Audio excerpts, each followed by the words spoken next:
Veliko zanimivega je povedal golgeter Maribora, nekdanji napadalec, branil tudi barve Olimpije včasih, tako da zanimiv studio. No, danes pa svečana slovesnost. 100 žog za 100 let nogometa v Domžalah. Bojan Ban bo predaval simbolično šopek rumenega cvetja, vsekakor. Ko Mauro Camoranesi operira praktično z enako posadko, ki je igrala proti Aluminiju. Torej drugič v napadu tudi Jan Mlakar. Pa predložek v kazenski prostor, to zna biti nevarno in Domžalčani vodijo z 1:0. Čudovita podaja je to bila v kazenski prostor, Dario Kolobarič pa je znova vroč. Ja, ta mladenič v tej sezoni ima naštimane merilne naprave, pripravljanje, disciplinirana igra varovancev Dejana Đuranovića. No, zdaj pa tukaj napad Milec s predložkom in izenačenje. Uspela je prav gotovo njihova misija. Rudi Požek-Vancaš pa takoj že kmalu v začetku drugega polčasa gol za izenačenje na 1:1.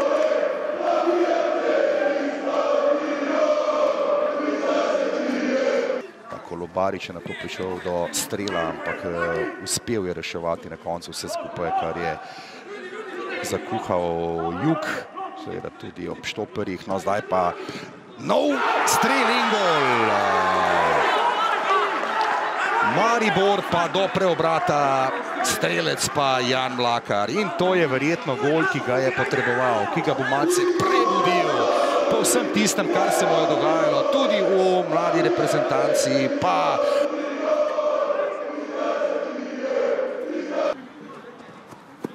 na otoku je bil ničkaj zadovoljen in priložnost za izenačenje na 2:2. Tonči Mujan pa se je prebudil kot strelec v domžalskem dresu. Domžale torej so kaj hitro tudi znale odgovoriti potem, ko je Maribor prišel do preobrata. Zdaj pa, potem, ko so Mariborčani prišli do preobrata, podal kazenski prostor.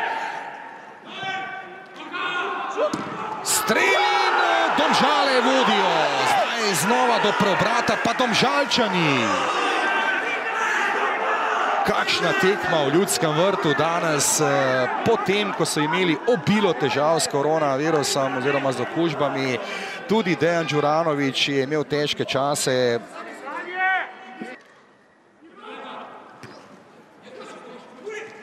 Spet nevarno, tole bo potrebno hitro razčistiti. Repas pri strelu, fliper tam in Maribor vnovič do izenačenja, tokrat na 3:3.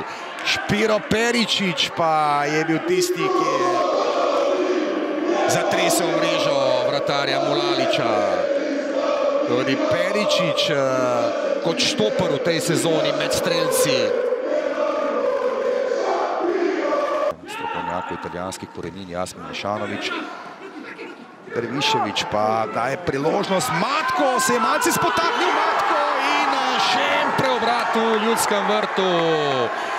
Aljoša Matko pa danes Joker sklopi v vijoličastem dresu.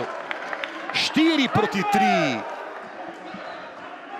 Aljoša Matko pa trese mrežo vratarja Mulaliča. Malce bo zdaj še počakal, tam zmenjava Mauro Camoranesi.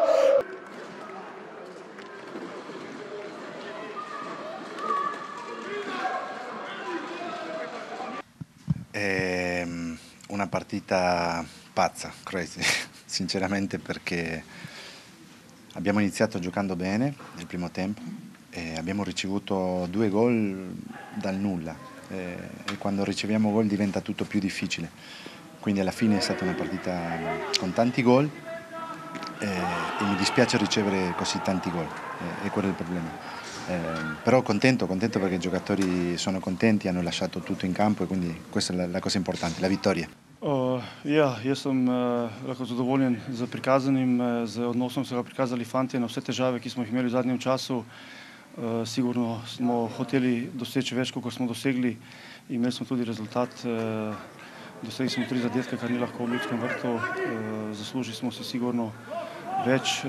Tudi po informacijah, ki imamo, smo bili oškodovani, ampak sami moramo se izvleči situacijo, v kateri smo. Jaz verjamem, da bomo v naslednjih tekmah tudi bili nagrajeni s točkami.